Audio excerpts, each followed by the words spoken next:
Hi friends, మేము పెట్టే interesting videos కోసం ఇప్పుడే మా ఛానల్ని సబ్స్క్రైబ్ చేసి పక్కనే ఉన్న గంట సింబల్ని యాక్టివేట్ చేసుకోండి. అలా చేయడం వల్ల మేము పెట్టే ప్రతి వీడియో నోటిఫికేషన్ మీ వరకు ఈజీగా వచ్చేస్తుంది. ఇక లేట్ చేయకుండా వీడియోలో ఏం జరుగుతుందో చూసేయండి.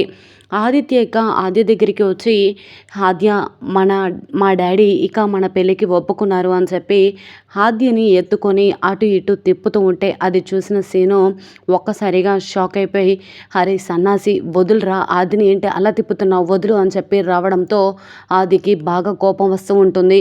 వెంటనే ఆదిత్య సన్యాసి అంటే ఏంటి ఆద్య అని అడుగుతూ ఉండగా, నేను చెప్తాను అని చెప్పి వెంటనే సీను సన్యాసి అంటే ఎన్ఆర్ఐ అని అర్థం అనగానే, I am NRI, yes I am NRI, I am సన్యాసి అని చెప్పుకుంటూ అక్కడి నుంచి వెళ్ళిపోతాడు.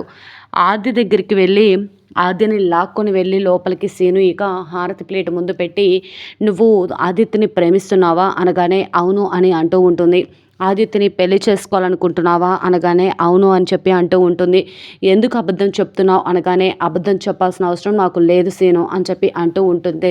వెంటనే ఈ విధంగా అంటూ ఉంటాడు సీను. సరే అయితే నువ్వు అబద్ధం చెప్పట్లేదు కదా, ఈ హారతి ప్లేట్లో హారతి మీద ప్రమాణం చేసి దేవుడు సాక్షిగా చెప్పు, అప్పుడు నేను నమ్ముతాను అనగానే, దేవుడు సాక్షిగా ప్రమాణం చేయకపోతే నమ్మవా అని చెప్పి అనగానే, అవును నమ్మను, నిజం చెప్తావు కదా, అలాంటప్పుడు ప్రమాణం చేయడానికి ఏమైంది అనగానే, ఎలా ప్రమాణం చేయాలి అని చెప్పి అడుగుతూ ఉండగా హారతి ప్లేట్లో చేయి పెట్టగానే ఒక్కసారిగా హారతి ఆరిపోతుంది.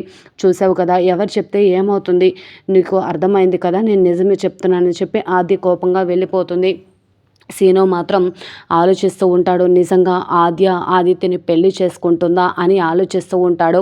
మరి నిజంగా ఆద్య మెడలో ఆదిత్య తాళి కట్టి ఇద్దరు కలిసి ఇంటికి వచ్చి మరి కావాలనే అందరి ముందు సీనుని దూరం చేసుకోవడానికి ఆద్య ఇదంతా చేయబోతుందా? అసలు నిజంగా ఏం జరుగుతుంది తెలుసుకోవాలి అంటే ఈ వీడియో చివరి వరకు చూడండి ఫ్రెండ్స్. నచ్చితే ఒక లైక్ చేయటం మర్చిపోకండి. ఇక లేట్ చేయకుండా వీడియోలో ఏం జరుగుతుందో చూసేయండి.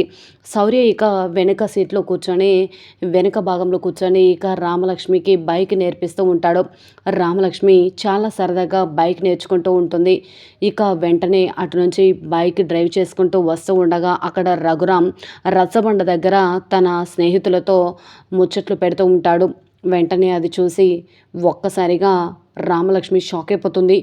ఏంటిది, నాన్న ఇక్కడే ఉన్నారు, సార్ మీరు త్వరగా దిగండి సార్, దిగండి అని అంటూ ఉంటే అప్పటికే ఇక శౌర్య బైక్ మీద వెనక నుంచి దిగి వెళ్ళిపోతాడు. ఎందుకు అంటే రామలక్ష్మి శౌర్యతో ఇలా చెట్టాపట్టాలు వేసుకొని తిరుగుతుంది అని చెప్పి అనుకుంటారని వెంటనే ఇక దిగి వెళ్ళిపోతాడు. ఇక వెంటనే రామలక్ష్మి బైక్ అక్కడ ఆపి, వెళ్ళండి సార్ వెళ్ళండి అని అంటూ ఉంటే అప్పటికే శౌర్య దొంగచాటుగా పక్కనే ఉన్న ఆటో దగ్గర ఆగి చూస్తూ ఉంటాడు. అమ్మ రామలక్ష్మి, బైక్ నేర్చుకుంటున్నావా అనగానే రామలక్ష్మి చాలా కంగారు పడిపోతూ ఉంటుంది. వెంటనే ఈ విధంగా అంటూ ఉంటాడు రఘురామ్. అమ్మ రామ ఇలా రా అనగానే రామలక్ష్మి చాలా కంగారుగా బైక్ దిగబోతూ ఉంటే, లేదు బైక్ వేసుకునే రా అని చెప్పగానే రామలక్ష్మి బైక్ డ్రైవ్ చేసుకుంటూ వచ్చేస్తుంది ఇక రఘురామ్ దగ్గరికి రఘురామ్ రాగానే రఘురామ్ చాలా సంతోషపడుతూ ఉంటాడు. ఎందుకు అంటే రామలక్ష్మి ఒకప్పుడు ఇంట్లో నుంచి ఎక్కడికి వెళ్ళేది కాదు, సైకిల్ తొక్కాలన్న భయం వేసే రామలక్ష్మి ఈరోజు ఏకంగా బుల్లెట్ బండిని డ్రైవ్ చేయడం చూసి రఘురామ్ సంబరపడిపోతూ ఉంటే తోటి స్నేహితులు కూడా ఇలా అంటూ ఉంటారు. ఒకప్పుడు అమ్మాయిలు సైకిల్ తొక్కాలి అంటే భయపడేవారు, ఈ రోజుల్లో కూడా భయపడే వాళ్ళు ఉన్నారు, అలాంటిదే రామలక్ష్మి ఏకంగా బండి డ్రైవ్ చేస్తుంది, రామలక్ష్మి చాలా అప్డేట్ అయింది అని చెప్పి రఘురామ్ స్నేహితులు రామలక్ష్మిని మెచ్చుకుంటూ ఉంటారు. ఏది ఏమైనా మనందరం కొడుకుని గుమ్మం వైపు చూపించి ఆడకూతురిని కిచెన్ గదికే పరిమితం చేశాము, అలాంటిది ఆడపిల్లలు వంటింటి కుందెల్లా పడి ఉండేవారు, ఆ రోజు సీతమ్మ తల్లి కూడా అలా ఉండబట్టే కదా కష్టాలు ఎదురయ్యాయి అని చెప్పేసి అనుకుంటూ ఉండగా, మనం ఏం చేసినా ఆడపిల్లల్ని ధైర్యంగా ముందుకు పంపించలేం కదా రఘురామ్ గారు అని చెప్పి తన స్నేహితులు అంటూ ఉండగా, అలా అయితే ఎందుకు పంపించలేం, ఇంట్లో ఉన్నా కూడా పంపించలేం, బయట ఉన్నా కూడా పంపించలేం, ఎప్పుడు మనం ఆడకూతుల్ని స్వేచ్ఛగా బయటకు పంపించామని ఈ విధంగా మాట్లాడుతూ ఉంటే, సరే నాన్న అని చెప్పి రామలక్ష్మి అంటూ ఉంటుంది.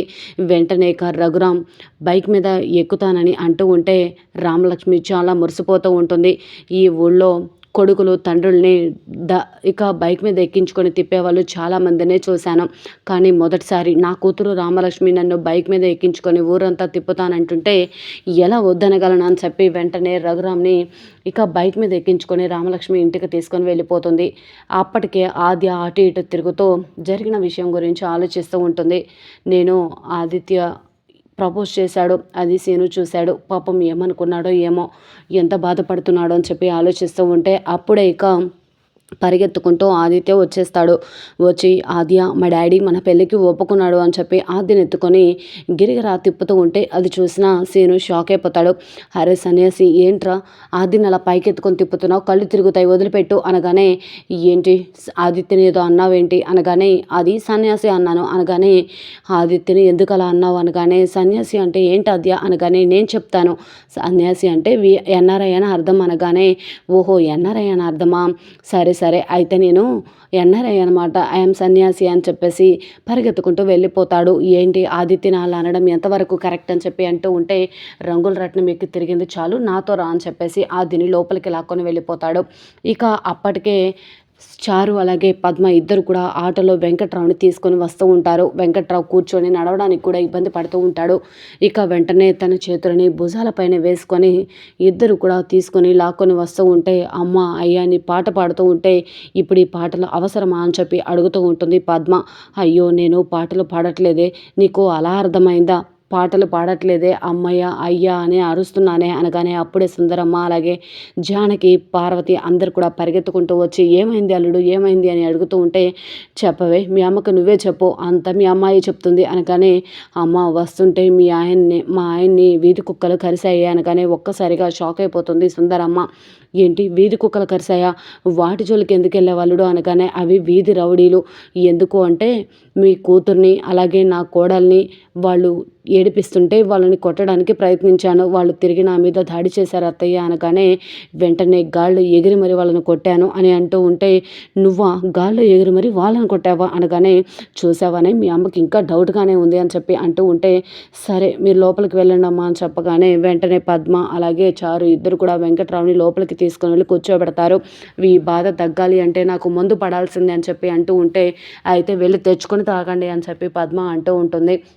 ఏంటి నేను వెళ్ళి తెచ్చుకోవాలా, నేనున్న పరిస్థితి ఏంటి, తెచ్చుకోవాల్సిన పరిస్థితి ఏంటి, మీరున్నారు కదా అనగానే నేను ఎలా వెళ్తాను అనగానే సరే వెళ్ళకండి, నా బాధని బావగారితో చెప్పుకుంటాను అనగానే ఏంటండి ఏం చెప్తారు అని అంటూ ఉంటే వెంటనే ఈ విధంగా అంటూ ఉంటాడు వెంకట్రావు. అదేనే మీరేం చేయాలనుకున్నారు, నా కొడుకుని ఎలా ఇరికించాలనుకున్నారు, వీళ్ళ నాన్న ఏం కుట్ర చేశాడో అంతా కూడా చెప్తాను అనగానే అయ్యో మామయ్య అంత పని చేయకండి ప్లీజ్, ఇప్పటికే మా నాన్న అక్కడ జైల్లో ఊసలు లెక్క పెడుతూ ఉన్నాడు, ఎంత ఇబ్బంది పడుతున్నాడో ఏమో అని చెప్పి అంటూ ఉంటుంది.